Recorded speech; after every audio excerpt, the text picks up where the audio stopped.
Hello everyone and welcome back to my channel. For those of you who are brand new, my name is Tamra, and here we are all about intuition. We're all about tools for giving yourself permission to cultivate your own self-awareness, essentially.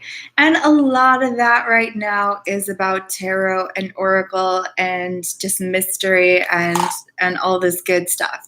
So today is an exciting day. We are going to do a pick a card reading for the reading itself is called Conjuring and Transmuting. There are 3 different decks for you to choose from. There will be a thumbnail at the beginning of this video, but I'm going to show you guys the piles in just a moment. So today I received the 3rd deck from my absolute favorite creator in terms of decks out there on the market. You guys see me working with Serpent Fire Tarot all the time, either the Serpent Fire deck or the She Wolf Tarot. Today I received in the mail the Sigil Oracle. So I am really super excited about this. I did an unboxing that is on my Instagram, which is Bohemian Magic. But yeah, just unbelievable. All of the artistry, and each deck feels so absolutely different. So this isn't about an unboxing, so I might geek out to a certain degree because it's brand new. You guys are going to be receiving the very first reading from this deck, and I'm just so excited. I'm so excited. I love, love, love the artwork here. I pulled this one card as kind of the card and energy for everyone that's watching. I feel like I'm going to read that at the end. So this is Lunar. So this Oracle deck has 22 different cards, okay? And each card corresponds to one of the major arcana. But what is the meaning of sigil? Sigil is a circle, simple yet the fundamental symbol of the infinite loop of creation, destruction, and the link to begin all over again. Circles are portals, channels, tunnels. Circles represent birth, and with the void, we are entering the great unknown. So use the symbol of a circle to remind you of cycles, of fullness, of all great and all things great and small. Energy cannot be created nor destroyed. Let this symbol remind you that you are within an endless cycle of birth, life, and death. What you manifest during any part of this cycle is up to you, but use the deep passion for existence to push you to make the most profoundly. So what we're essentially doing is a spread that's suggested in the deck. And because this is a brand new deck for me, I will get to know this deck quite well because I'll be working with it. But so for today, you guys are going to pick one of 3 piles. After the live is done and up, I will timestamp it so you can go ahead and click below. Remember, this is for entertainment purposes only, and let's just have fun with this. Happy Halloween, everyone. But this is going to be a timeless reading. So I'm not sure how I'm going to do this. I'm going to lay these kind of, how do I show you guys the 3 decks? Because there's going to be thumbnails. And I'm just on my laptop, which makes it a little bit awkward here. But I'm going to show you guys. I'm going to tilt this down, okay, and take a moment. So you're going to have to just go by energy for those of you watching live. For those of you that are not watching live, okay, it'll be easier for you because you will have the thumbnail. So, but I'll give you guys a moment, okay? So pause this video if you need to. You want to use your intuition, see whichever pile you are pulled to. This is pile number 1. This is pile number 2. And this is pile number 3. So take a moment. All right, let's go. I'm going to lift this back up. And we are going to get started. For those of you that aren't out there already trick-or-treating, let's see what's in store. So for those of you that chose pile number 1, okay, You have your first card being the Manipura, okay? Why I drew this situation or person into my life. The second card is the emotional effects, and you got the Vishuddha. The third card, which is the mental effects, and you got awaken. The fourth card, which is the physical effects, you got ajna. The fifth card, which is the karmic effects, and you got cognizance. The sixth card, how to manifest the outcome I want, which is the svadhisthana. Okay, so you got four chakra cards in here. You got Manipura, Vishuddha, Ajna, and Svadhisthana. So there are 7 chakras, and you got 4 of them in your reading. So each of these is aligned to a major arcana, but I'm going to kind of reference these here. So let's look up the Manipura. And so you guys are going to have to, this will be a little bit of a slower read for those of you that really want to dive in and get lots of good information, because I'm going to actually be reading from this. And I have to also acquaint myself with the book. But this is kind of a special day that we're doing this. So Manipura. And so the first card is why I drew this situation or person into my life. And you have the Manipura. And remember that these are our sigils. So these are to help manifest. These are to concentrate. So you would take this symbol and you would concentrate on it to manifest this situation into your life. So you could use just one of the cards. So let's see here. Essence, power, radiance, vitality, manifestation. And the reference to this is the major arcana of strength. A yellow field featuring the 10 petals associated with the Manipura chakra. The 10 petals represents the 10 pranas, vital life forces that govern all of the systems of the body. Manipura roughly translates to city of jewels. In Sanskrit, here we have golden diffusion of our personal power. The Manipura sits as the bridge between the base chakra and thus the base instincts, and the, shall we say more, ethereal ones, heart, throat, eye, and crown. This is where alchemy occurs, turning what we learn in our basic foundational place into gold, or not. This is where we can choose to take what happened to us and transform it into something more beautiful, more useful. It is no coincidence that the location of this chakra is where our diaphragm is, which plays a huge role in anxiety and panic attacks and controlling them.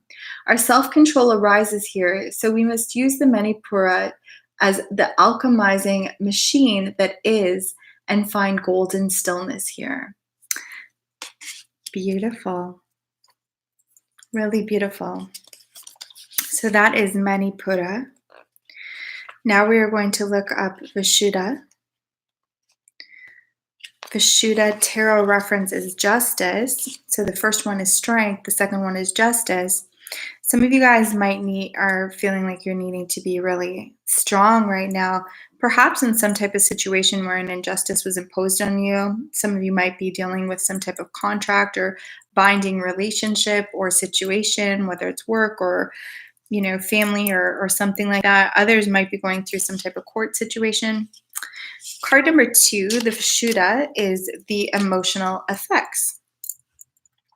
So tarot reference being justice, attaining balance, highest good, speaking desires, right speech, perhaps the most abstract of the chakra sigils, a teal blue field with mirrored vibrational arches which represent the ethereal yet powerful and ultimately peaceful potential of the throat chakra. Teal is a balance between blue and green, which marries both of the surrounding chakras, heart and third eye. Teal is a very cooling, calming color that reminds us to hydrate ourselves and not aggravate our communication center. Right speech is not a fixed concept, but it is something that each of us should strive to achieve for ourselves and others each day. The 5 gatekeepers of speech are as follows. 1. Is it true? 2. Is it kind? 3. Is it beneficial? 4. Is it necessary? 5. Is it the right time? So going into those questionings to find, resonance in our emotional self is quite powerful. The third card that we have for those of you who chose pile number 1 signifies the mental effects of the situation. And you have awaken. So we'll see here. What number is awaken? These are so exciting. They're so beautiful. I'm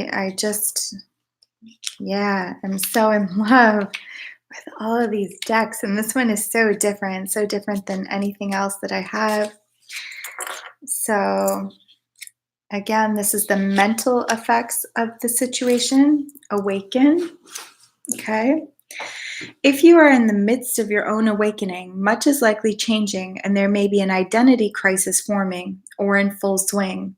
It can be easy to go into fear, but if you can manage to stay with what is happening and practice non-judgment, you will afford yourself a much more pleasant time.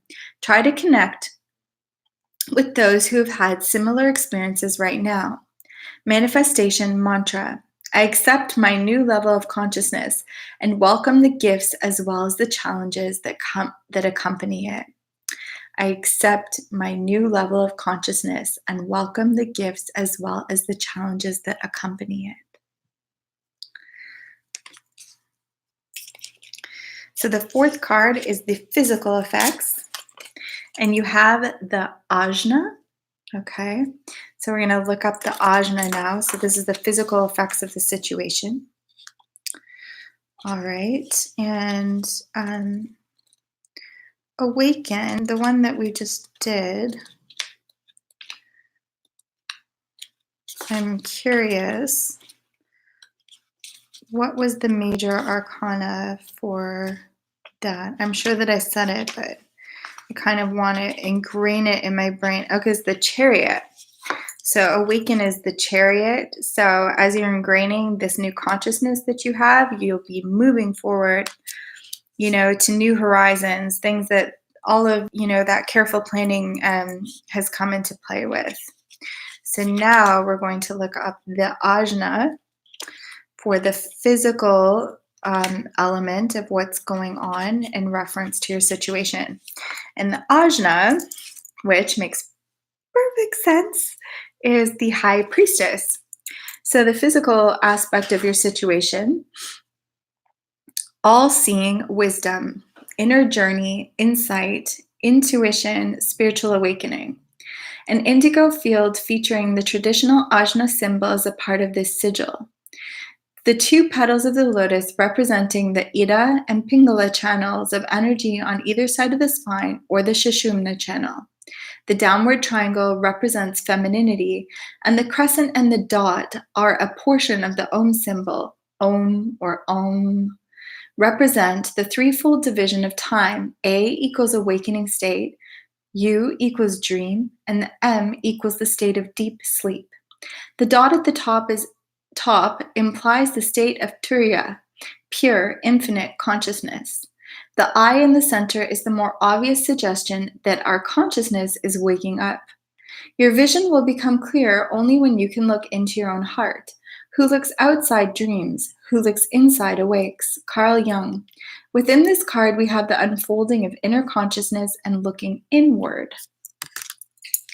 The inner ajna tarot, the ajna tarot reference High Priestess. The inner, okay, so it's just continued. The inner journey is one that will awaken our most powerful connection with ourselves. It is the journey to self-understanding, knowledge, and intuition. Here we can cultivate our gut instincts and begin to trust them implicitly. We begin to see that there is a connection between ourselves and others and the universe at large. That when we go to sleep at night, we travel and explore the inner landscape in new, interesting ways, and that can lead us to greater insights into our desires, intentions, obstacles, and more. Suggestion: close your eyes, focus all of your attention on the space just a tiny bit higher than than between your eyebrows. Try to picture a two-petaled flower opening up, letting light in, flooding your mind, loosening any tension held in there. Picture this light washing your inner landscape like sudden sunshine after a storm, giving you a sense of renewal and calm. The manifestation mantra: the inner eye is always open, but what it sees is up to me. So I will seek to gently, sweetly journey within.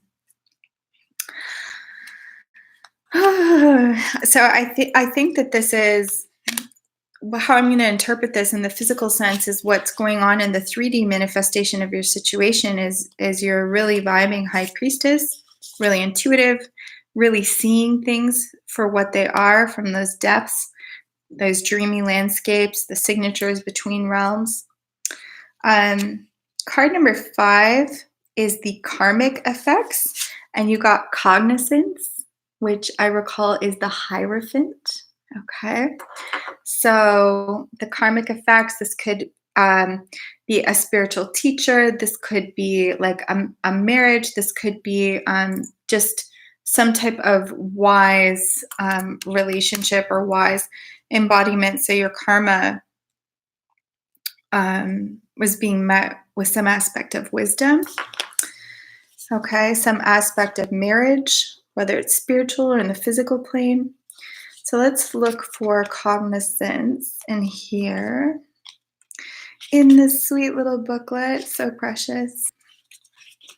Just love it. Love these cards. They have a really light vibration. They feel very light to work with.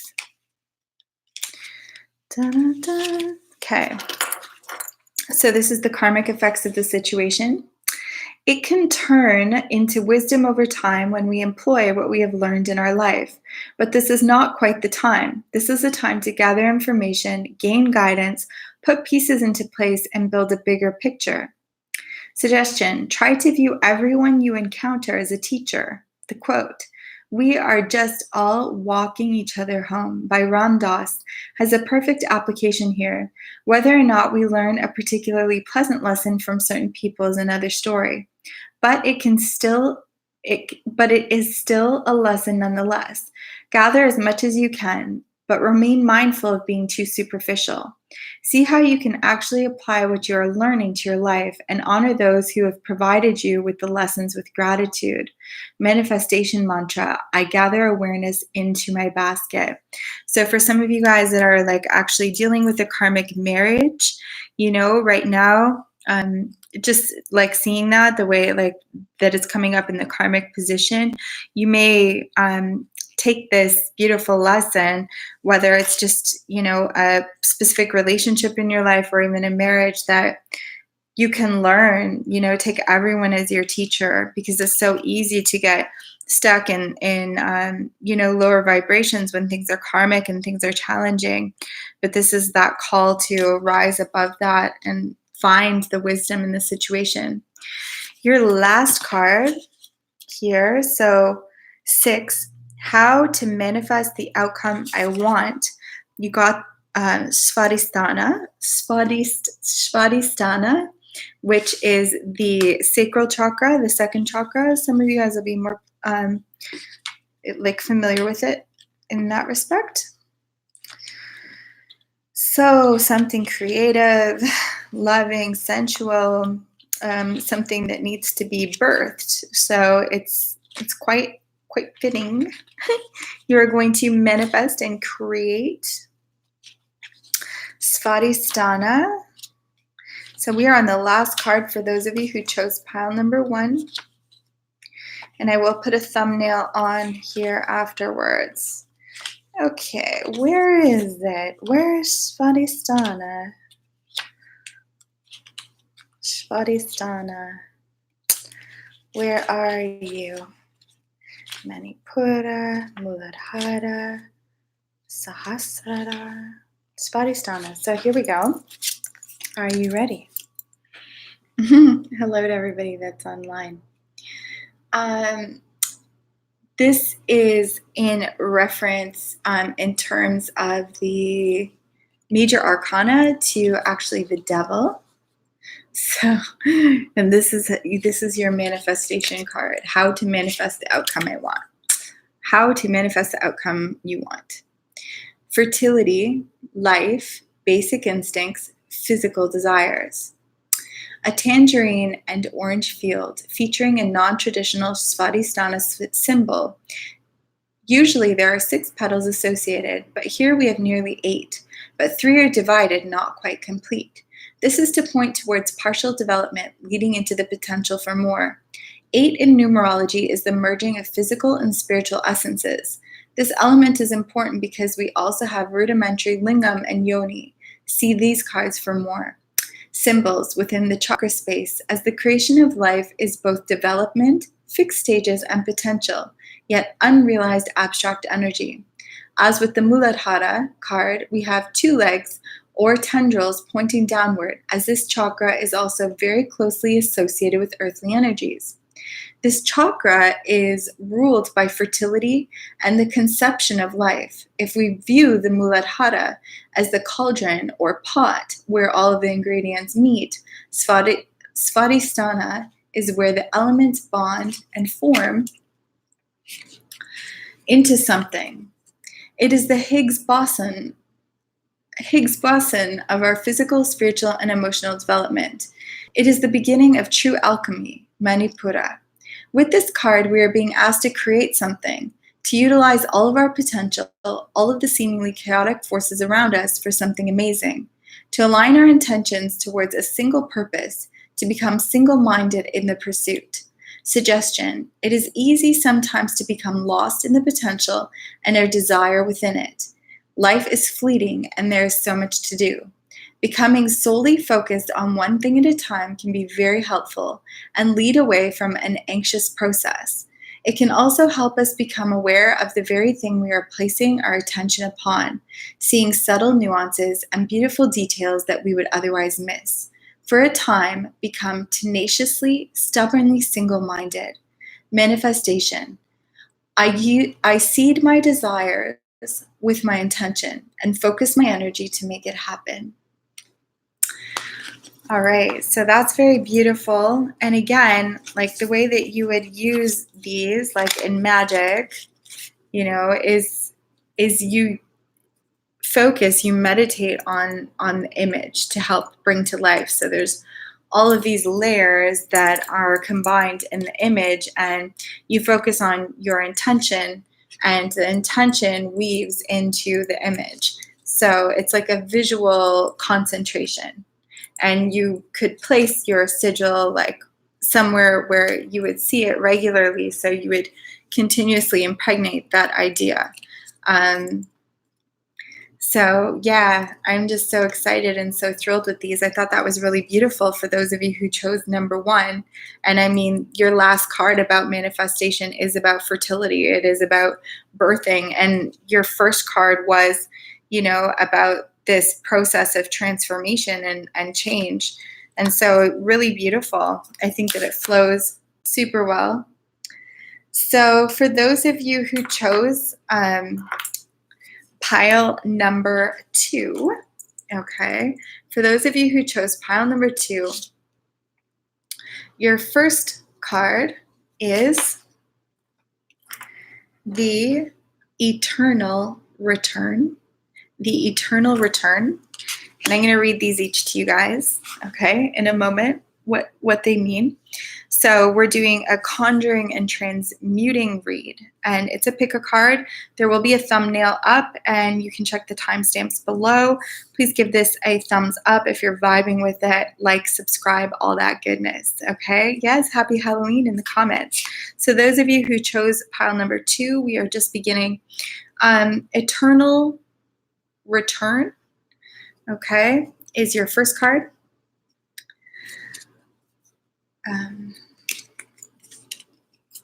Muladhara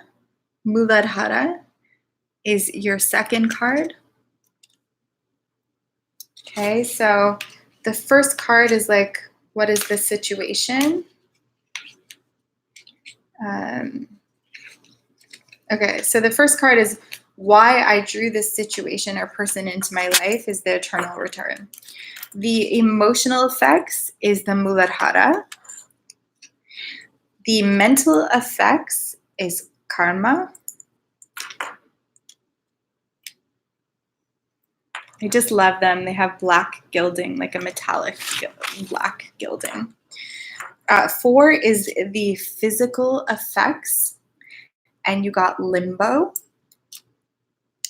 5 is the karmic effects, and you got Ether. I chose this pile. I chose number 2. And then the outcome is Spectrum. Ooh, the Spectrum. I wanted 2 and 3, so I'll probably take both. You can take 2. You can be greedy here if you want to. I'm gonna be greedy tonight. Hell yeah, because these are just so exciting. Number 1's read was really nice. Okay, so let's see. So each of the cards is associated with a major arcana. So we have the Eternal Void first. I'm like, can I makeshift something so that I don't actually, I guess it's not gonna work. I'm gonna just hold it in a moment. I'm gonna put it down for a quick minute there while I find it. Yeah, so Eternal Void, I gotta look through the book. Again, this is a brand new deck, just took it out of the,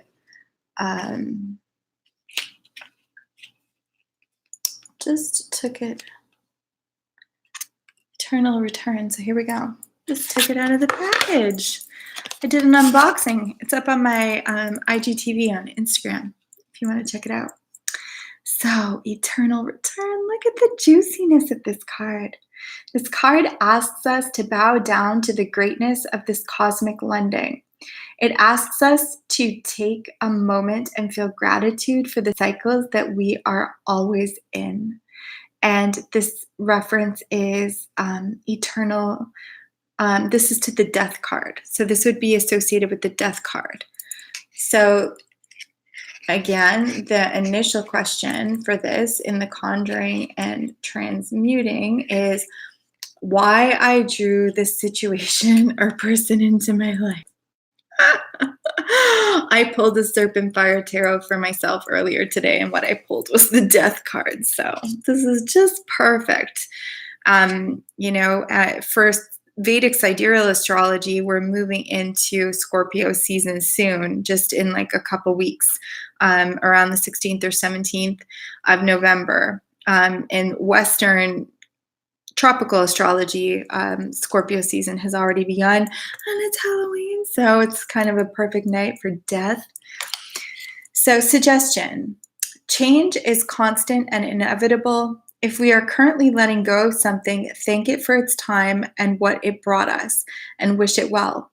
If we are newly embarking upon something, take a moment to realize that it is something we have temporarily custody over, and nothing more. If we are struggling with our own health, instead of resorting to anger and resentment, honor the efforts our body tirelessly makes on our behalf, and work on better nourishment. Manifestation mantra: I have nothing but awe, reverence, and gratitude for being a part of this eternal truth. Very beautiful. Hi, Lily. That's my kitty. I know, girly. I know.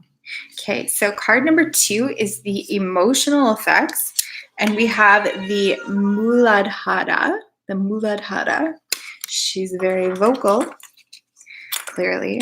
Not that I needed to tell you guys that, right? Let's check out the Muladhara.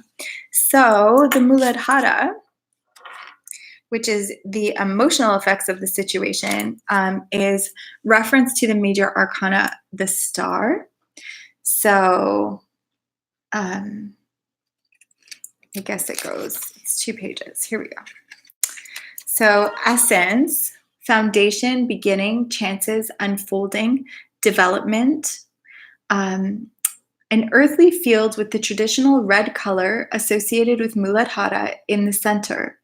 The muted brown color represents earth, with tendrils of the chakra being rooted in the ground, whilst the other half rises above the ground, green. And one of the petals touches the sky, blue. The 4 petals depict mind, intellect, consciousness, and ego. The pink tendrils are there to remind us that energy is always drawn up from the earth and is very nascent and tender at this stage of development. So we must be careful with it. Red is associated with the goddess Shakti, and Kundalini Shakti rises to meet Shiva at the Sahasrara. The Muladhara is the place where the foundation of our experience exists. It is where we find safety and stability, and conversely, where we lose it. If our foundation is jeopardized in any way, we are subject to anxiety, depression, feelings of isolation, and the like. Isolation is our primary sickness as living beings.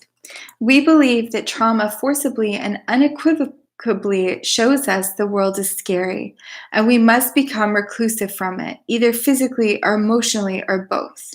Yet it is our isolation that is truly traumatic, as connection to the world is what helps us heal and thrive.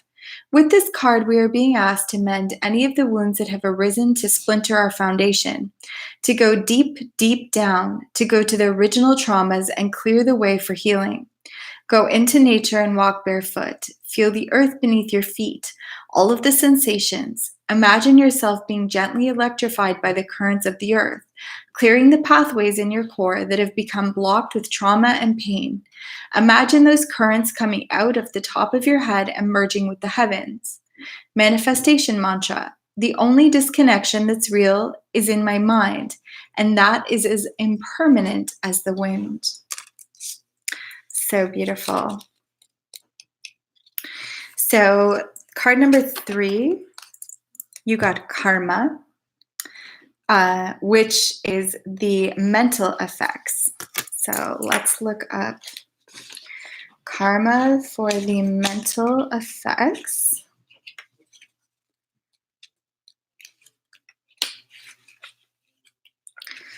So the tarot reference is the Wheel of Fortune. Okay, so this is the mental effects. The Wheel of Fortune is what's associated with karma. We are tasked to them, and therefore they become our karma. Sometimes this is heavy and painful, but we always have the opportunity to lean into our karma and make the best of it.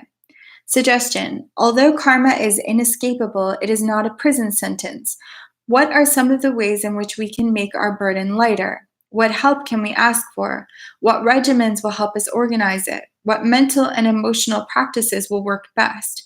When it comes to long-term bondage, meditation and yoga tend to be the most healing, as they remind us to return to the present moment instead of anticipating the tasks of the future. Manifestation mantra.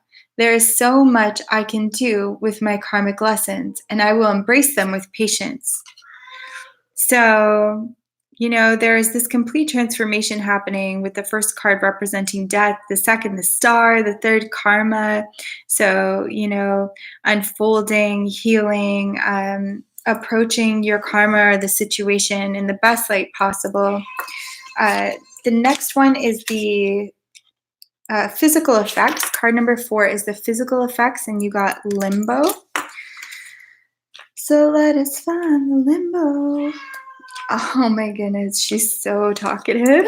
Chatty cat, chatty catty, chatty kitty. Hi, Lily. So this tarot references judgment. Allow this in-between time to provide new pathways, both neural and macrocosmic. Don't get caught up in your regular way of doing things. Try something different. Let the current groundlessness be an opportunity, not a crisis. Meditate on the air element and see how you can be uplifted and carried by it. Manifestation mantra. Limbo is not a life sentence. It is a time to try something new. So physically, time to try something new. So then for the fifth card, it's the karmic effects. And for the karmic effects, you got ether, which is right here. It's the magician. Hi, Lily. I know. Oh my goodness. She just needs a little pet. Sorry. She's like, hello, Mom. Lily, I'm just doing a reading. Okay, the tarot reference here is the magician. Invisible, potent, unseen, mysterious manifestation, drawing in, exuding. Formless waves become crystallized as they move towards the center. A diamond shape resides atop the crystallization, representing a realization of energies moving inwards. Potent energies are available to us all the time. They may be unseen to us, but they are always in motion, having their effect in our inner and outer lives. Some of us are more aware of them than others, and some of us are completely unaware. But that does not mean they do not exist. Much exists that we cannot exactly describe with our senses. The mysteries of the universe are abundant. We exist in a constant energetic transaction with other people, animals, nature, and elements. What we do with those transactions has an infinite ripple effect out into the universe, which other people may draw from. So knowing this, we must be mindful of what we release into the ether. So this is the karmic. What we give back, what we give, we get back. Intentions are important.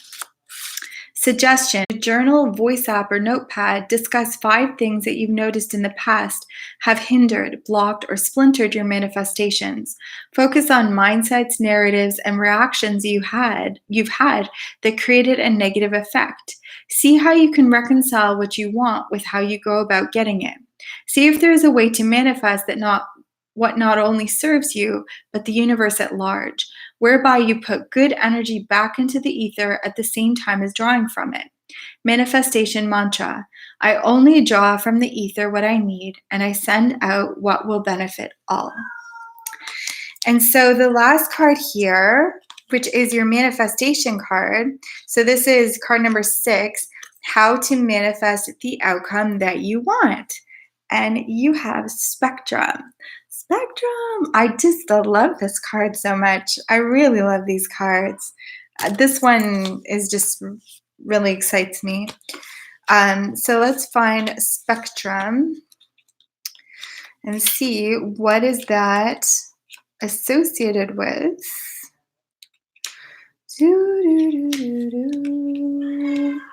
I know, Lily. I know, honey. I know. Spectrum. Oh my gosh, that's hilarious. I'm like, I don't know what it is about this one, but it really excites me. And I'm a Sag, and this is associated with the major arcana for Sagittarius. I am a Sag in both Western and sidereal astrology. And this is the card that's actually on the inside of the gift box. So spectrum. Everything that happens. The more open we are, the more we may receive, and the richer our experiences will be. Suggestion: visualize your core as the roots of a tree, deep in the ground, and the spectrum as the branches reaching far and wide. What you value is known, but you are open to receive wisdom from all angles and perspectives. Envision your energy reaching up through the tree trunk and then its branches like veins through a body. Picture what it would be like to find your energy in all of the branches as they get smaller and more abundant, keeping yourself present in all the channels as they rise. How does it feel to be in more than one branch at once, while also knowing that your roots are tucked in nicely to the solid earth? Ask yourself this and stay with it a while. Write down what comes to you. Manifestation mantra: I is not a fixed notion. That's so beautiful. So really, really kind of spreading yourself out into all the limbs of the situation that you're in and allowing yourself to feel into that, knowing that nothing is permanent. But, temperance, just finding that calm, even water, that situation, a coming home to, a reconciliation of sorts. So really beautiful for those of you who chose group number 2. For those of you who chose group number 3, your first card, okay, is the Void. The Void. Your second card is Core.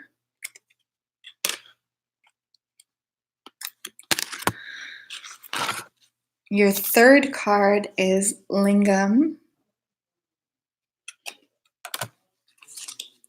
Your fourth card is Dormant.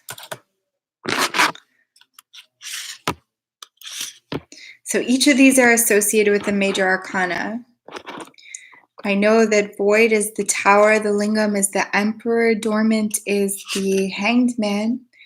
You got the Yoni for Empress. So you have Emperor and Empress here. And the Void, starting off with like some tower moment, and it ends in the sun.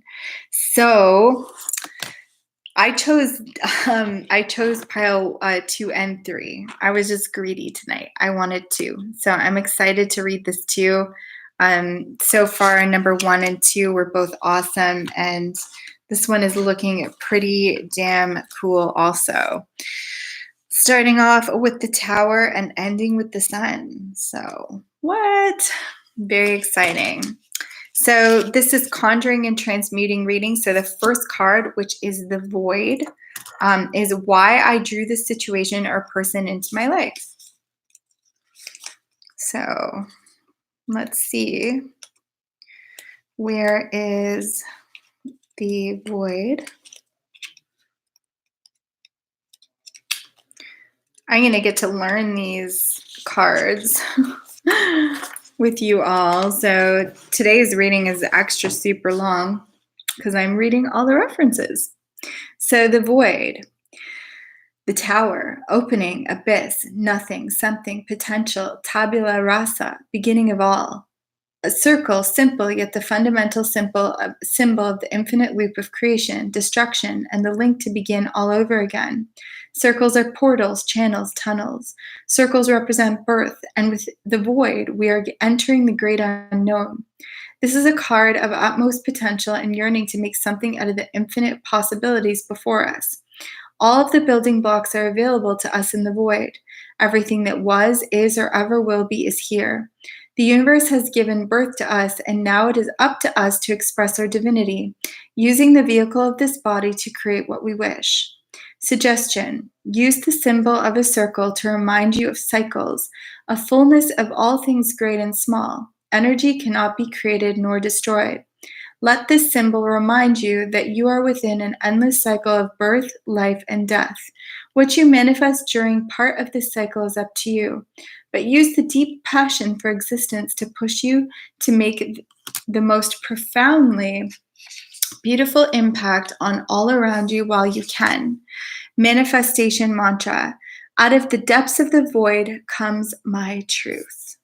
So that's why you drew this person or situation to you. Number 2 is the emotional effects, and you got core. So this is the Hermit, okay? This is the emotional effects.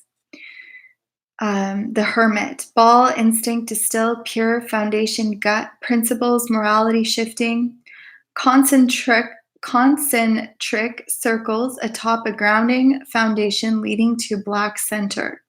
The colors ascend from cold to dark to warm and bright, denoting a journey from confusion to the truth. However, there is more than one, and they are not always grounded. Some shift, move, and go in a new direction, and this is true of our core values, beliefs, and needs at any given time. What truths are at the very core of your beginning? What are the most potent instincts your deepest self wants you to heed? If life holds much change, are we flexible enough to shift our center to accommodate?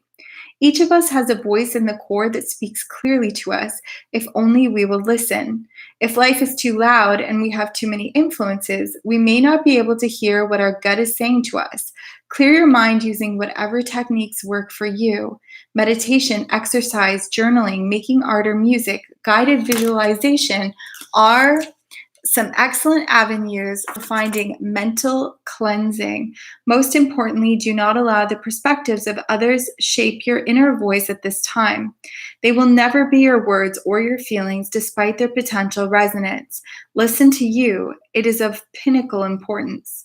Suggestion: visualize the layers of an onion peeling away until all that is left is the vibrating center of your pure core. See this as clear light, filling your being and showing you the luminous of your own way.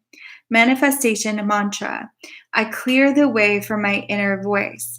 And what's powerful about this read and taking the time to read each of the descriptions for them is the whole point of the sigil oracles is to concentrate on the image, because the particular shapes and vibration is what helps you to manifest what it is that you're looking to manifest.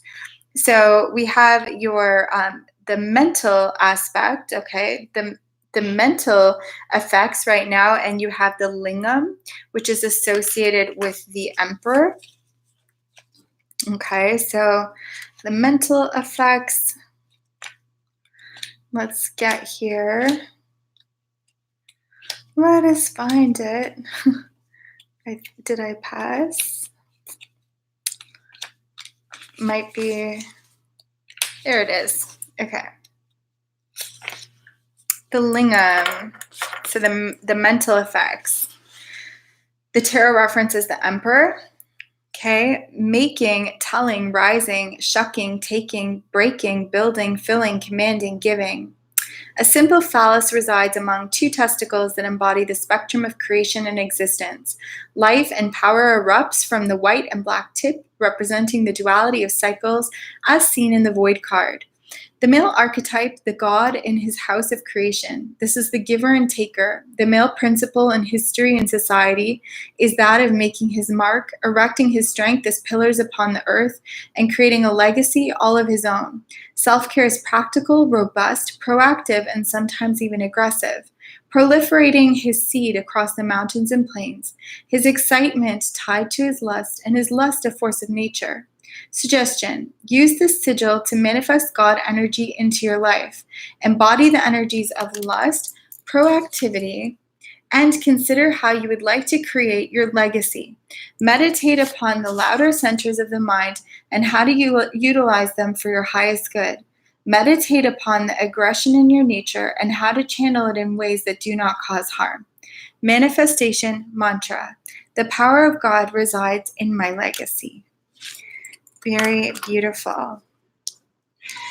So now we move to the physical effects. And the physical effects, you have dormant, which is the hanged man.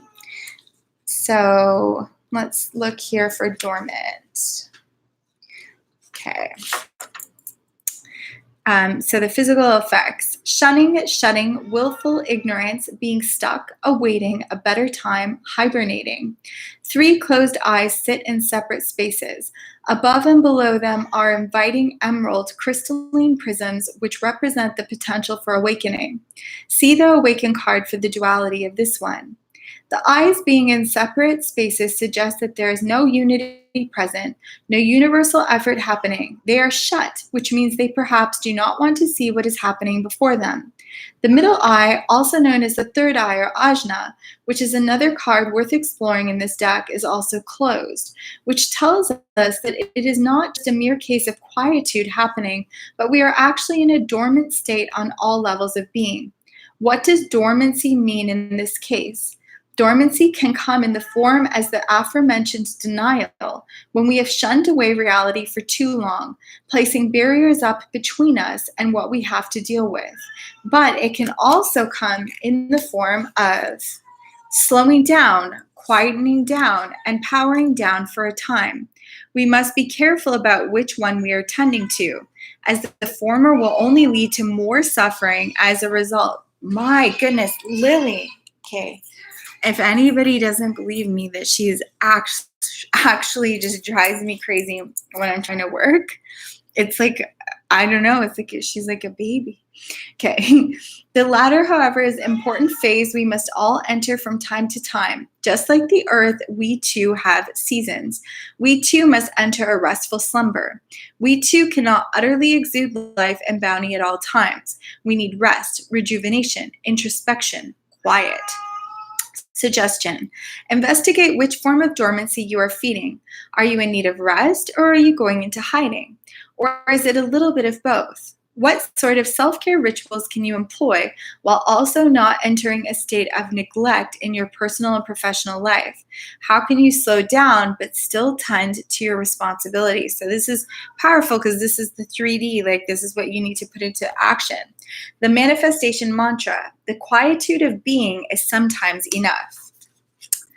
So then in the karmic aspect, okay, the karmic effects. So card number 5, you got the yoni, which is the empress, and you had the emperor as well. So I think like with the mental state, like being what you're thinking about, and then the karmic state being the yoni, like, and the mental state being the emperor, and this being the empress, that like there's quite a good potential for some of you guys that this is, you know, like a pairing, you know, some type of pairing between emperor and empress that your situation is regarding. Otherwise, it's about building. You know, it started with the tower, so this is more about building something that's solid after no longer clinging to that which doesn't serve. Okay. So here we go. The yoni, the empress, channel, portal, birth, goddess, bliss, building, shedding, receiving, giving, creating, flower. A florovulvic symbol indicating the soft and feminine nature of the yoni, 7 folds, represents the number of the goddess. The 7th fold is the portal to the womb. The feminine archetype, the goddess in her house of creation. She holds the womb within her temple and has the ability to receive as well as give a great deal. Her roles are gentle and changeable, as well as hard and fierce when needed. She is mother whenever she has offspring or not. Her instincts are keen, and her wildness may never be taken from her. She knows the necessity to build beliefs, relationships, projects, habits, and then to shed them when necessary, just like blood is shed from the womb. She knows how to sustain herself and others using the magic. Lily.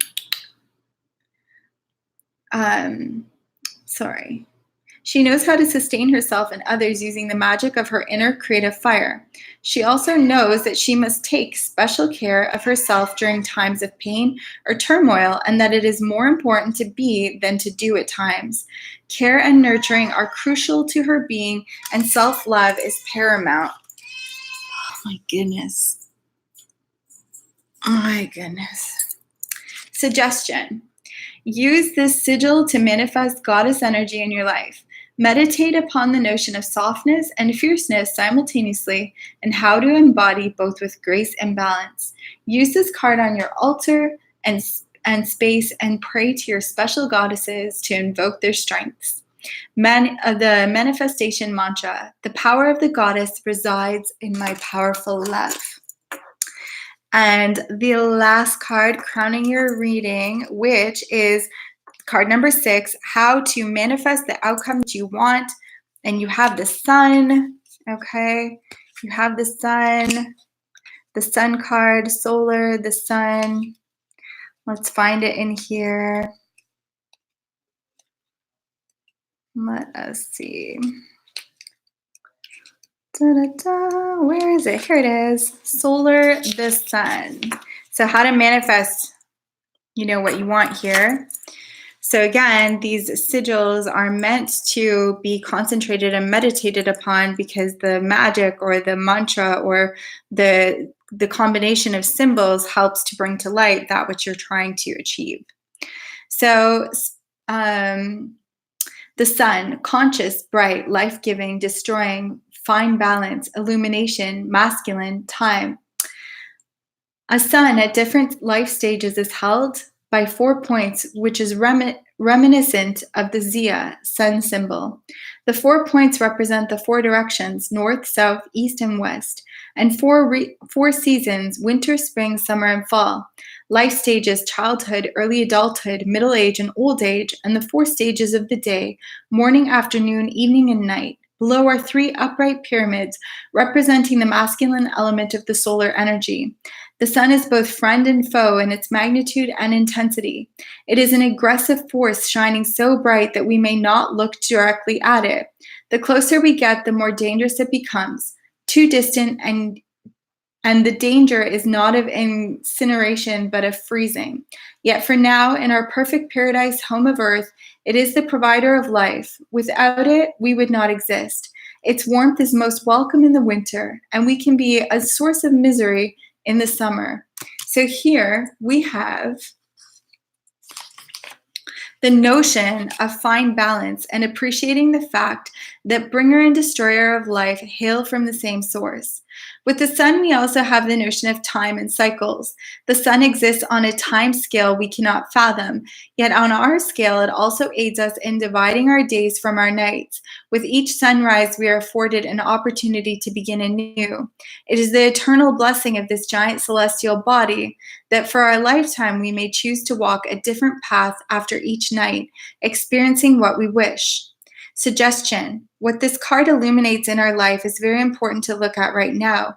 We must pay attention to balance and to refreshing our perspective for 1 week. Take to journaling each morning. What are your thoughts upon waking? What themes come up that may require better balance, refinement, or a total reevaluation? What elements need to be revered or respected?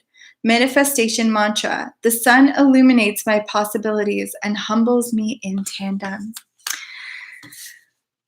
So that's so very beautiful, everybody who chose number 3. I chose 2 and 3. I got greedy tonight. I chose 2. And I'm just so excited about this new deck from Serpent Fire Tarot. This is the Sigil Oracle. And I mean, they're beautiful, each of the cards. And I love this metallic black gilding on the side is amazing. I'm not getting paid for anything like that. I'm just geeked out on all of her decks. So much love to each and every single one of you. I appreciate you all. Please like, subscribe, so that I can continue to offer all of this goodness on here. You can check out my website, bohemianmagic.com, if you're interested in a reading. And otherwise, I'll see you guys tomorrow so I can continue on with the what series was I doing right now? I know I did Aries through to Cancer for November predictions. So tomorrow I will get on that. Otherwise, have yourself a beautiful day, evening, morning, whatever time it is. And I'll see you guys tomorrow. Ciao.